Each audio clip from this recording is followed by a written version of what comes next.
So, since my last video ranking the top 10 first commanders did well, I thought I'd do a follow-up video to it. I was going to rank the second in command until I realized there just aren't enough people with enough feats, but a good amount of people also requested for me to rank the Navy.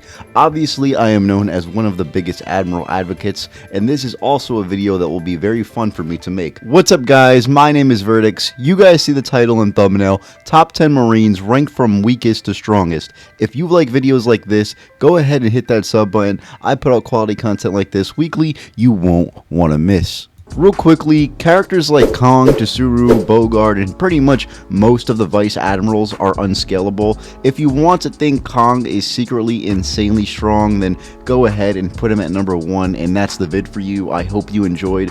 But for those who care to hear the most accurate list I could give you, you understand why I won't include these characters. And the last thing is this list will be strictly Navy men only, so no world government workers like Emu, the Gorosei, and CP0, specifically Lucci, as those guys work directly under the world nobles, and while the world government works alongside the Navy, they are not the same branch and their own thing entirely. To get right into it, I couldn't decide who I feel was stronger between these two, so I'm going to leave it as a tie for both 10th and 9th place, but Smoker and Grus both are future Admiral candidates.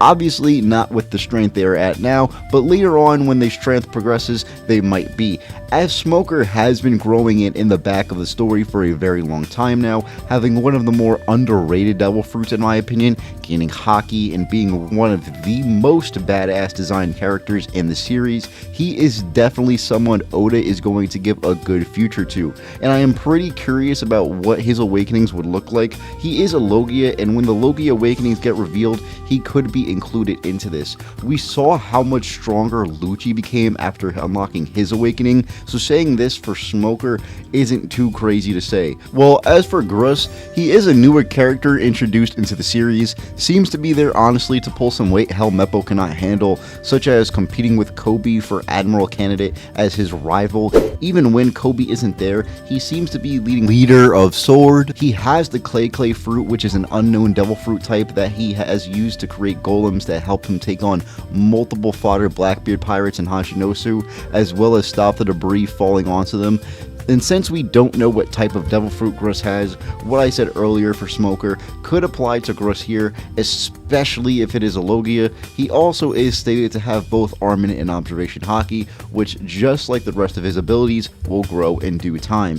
And I don't particularly like to side-by-side scale, but since this is One Piece, Oda will most likely have Grus showing great leaps in power trying to chase after Koby, and I couldn't decide which out of these two I felt was stronger.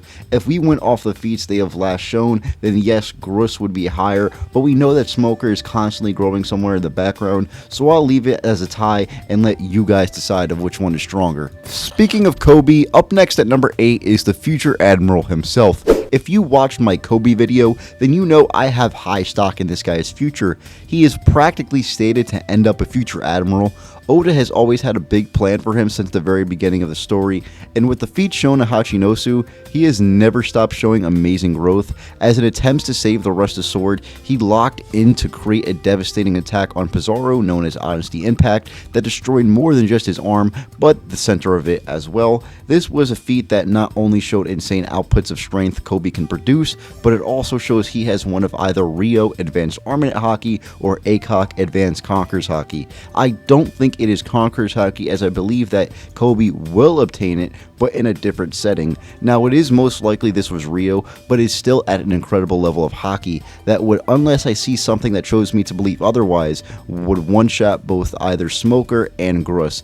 Give this guy 2-3 more power-ups and we are going to be adding him into Zoro and Sanji debates. So from here on out, we are going to be getting into the more controversial placements on this list, as number 7 is going to be Sengoku. Someone as strong as this guy is placed low at first glance, but you guys have to remember how much powerhouses are in the Navy. We know Sengoku has the Hito Hito no Mi model Daibutsu, which grants him a giant golden Buddha body that he uses to demolish his opponents. As we saw in Marineford, he obliterated the Blackbeard pirates and Blackbeard himself, and we also of course know his relationship with Garp that had him fight by his side as the two strongest in the Navy back during the old era, as he has all 3 types of haki, but we have not seen him use ACOG, so we can't confidently say he can. He isn't the most agile in his Buddha state, and the Blackbeard he put down got back up and was also a pre-time skip Blackbeard that just obtained Whitebeard's Devil Fruit, along with double damage,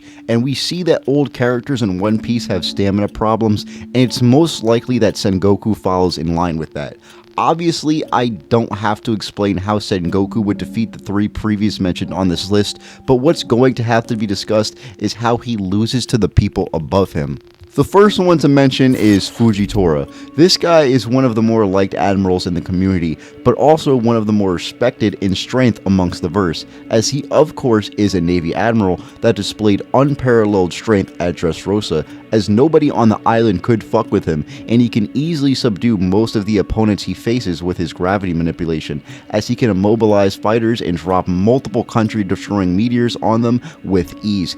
And despite being blind, he has some of the best vision with his observation haki in this series, as seemingly nothing can make its way to harm him. He has armament haki most likely advanced, and a supreme grade blade to match it with. Just like I said earlier for Smoker and Grus, I'm going to say it with every admiral, but we obviously have been waiting for them to show awakenings. On top of this, go all out in a fight as well. And what makes me put Fujitora above Sengoku is that Sengoku is way too big of a target for Fujitora that he will hit. On top of that, he will slow him down with his gravity manipulation and nuke the battlefield. He also doesn't have the old stamina restrictions Sengoku has and will definitely aid him. Although I can see Sengoku defeating Fujitora in certain circumstances, I highly doubt it's the likely outcome. If Sengoku can't keep down a pre-time skip Blackbeard who takes twice the damage, I doubt he will be able to even put Fujitora himself down. Ahead of him, starting off the top 5, we have Ryogoku Aramaki, aka Greenbull. The man, just like Fujitora, has armament and observation haki, but mainly he has the Mori Mori no Mi that gives him woodsman powers. The thing is, these aren't your run-of-the-mill woodsman powers. With it, he can regenerate from attacks and is immune to fire, as he was always prepared to run into someone that has fire abilities.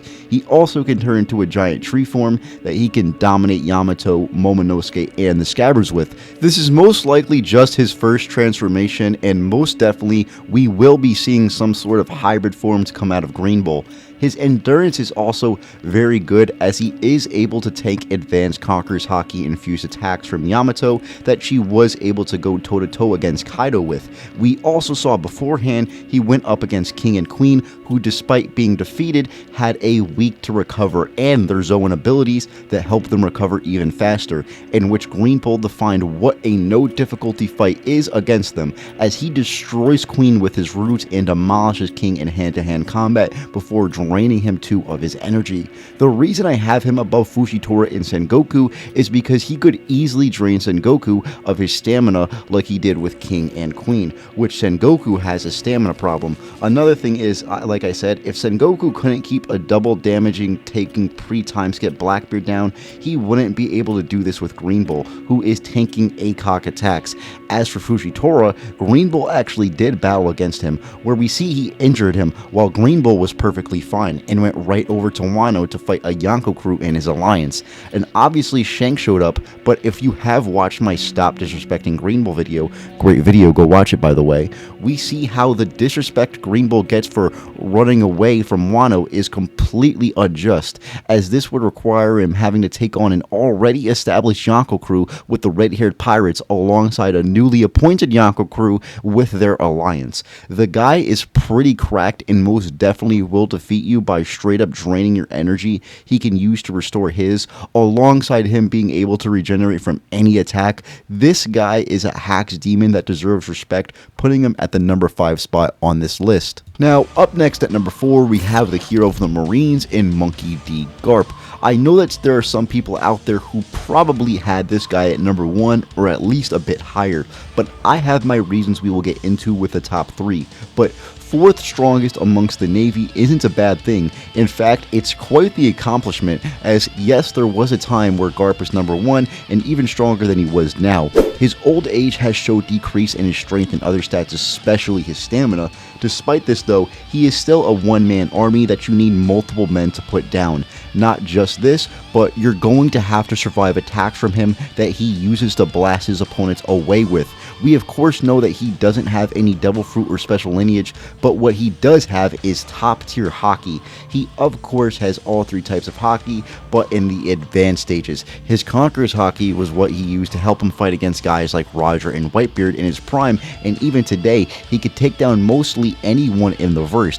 As against Kuzan, he was able to show off attacks like Blue Hole that he uses to send his enemies into the ground with, then later goes on to clash with him, in which he creates an explosion, which is something never shown in a haki clash before or even after. But his strongest attack is Galaxy Impact, in which he destroys most of the continental-sized island of Hachinosu. This attack has a wide range and its strength output is amazing. His speed can match almost anyone and he can survive his entire chest being impaled by Kuzan.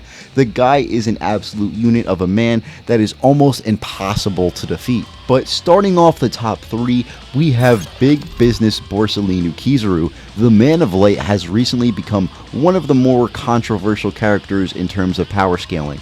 This is of course due to his egghead feats, whereas we have had like 20 confirmations he is still massively holding back. It's shown to still combat with an Emperor, especially Luffy, as he wanted Luffy to win the entire time to save Vegapunk and took no damage from him whatsoever, whereas Luffy was still in bandages on the boat going to Elbaf from Kizaru's attacks. He also blitzed everyone on the island to give Luffy food, including the likes of the Gorosei, Zoro, Sanji, and Luffy himself. This isn't the first time he has shown being able to overpower a Yonko level opponent, as in Marineford, he showed off Ryu in Future Sight that he used to pretty much overpower and point at Whitebeard that puts him to a knee, while in Sabaody, he overpowered Rayleigh, who Garp himself says that they would lose thousands of men if they were to go after. Speaking of Garp, during Marineford, when all the admirals are sitting upon the chairs, the narrator states that they are the strongest force the Navy possesses, including the likes of Sengoku and yes, Garp.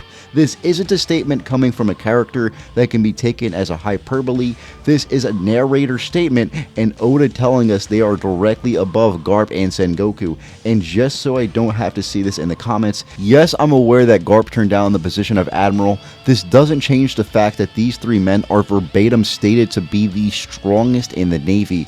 Kizaru outspeeds, outlasts, and matches him in power and endurance, all while never going all out for us. I get the legacy Garp has, but this generation is creating a better legacy for themselves than the previous, and we have to accept this. Kizaru is at number 3, ladies and gentlemen. Above him is Kuzan or Aokiji.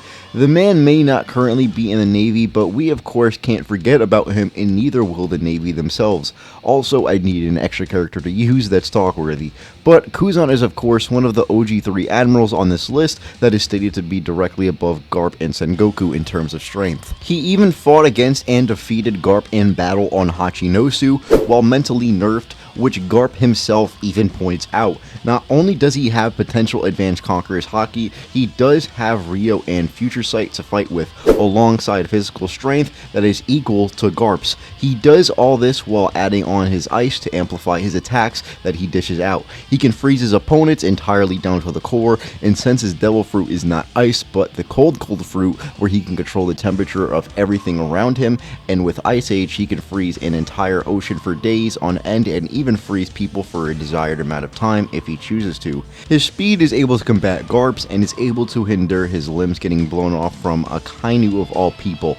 Speaking of, him and Akainu were able to go 10 days straight and change Punk Hazard's entire climate fighting against each other, which is the best stamina feat in the series and one of the best DC feats in the series. Most people in the verse would rather not get on this guy's bad side, as even Blackbeard fears him, and when asked if he wanted to fight by Kuzan, Blackbeard cowers in fear and does everything he can to get along with him. What puts him above Kizaru is, even though Kizaru's speed would certainly be a problem problem for him, Kuzan's abilities, range, and power would certainly be able to counter it, as well as him having insane defenses. And when he goes all out, mainly everything around him will freeze to way below point zero and give him the win just by powering up. The guy is a monster that could take down almost anyone if he wanted to. However, the one guy that he couldn't take down even when trying, and the guy we all know would be a number one, I am of course talking about him, the cherished one, Sakazuki Akainu. If we are to be real with ourselves, we know that he is the strongest out of the OG 3 admirals who are stated to be above Garp and Sengoku. The man was recently confirmed to be worth 5 billion berries, a level only achieved by Roger and Whitebeard, who Oda constantly portrays Akainu in the same level with, if not stronger than, as he overpowers Whitebeard and delivers blows like taking half of his face off alongside burning holes in his chest that burned his organs when done.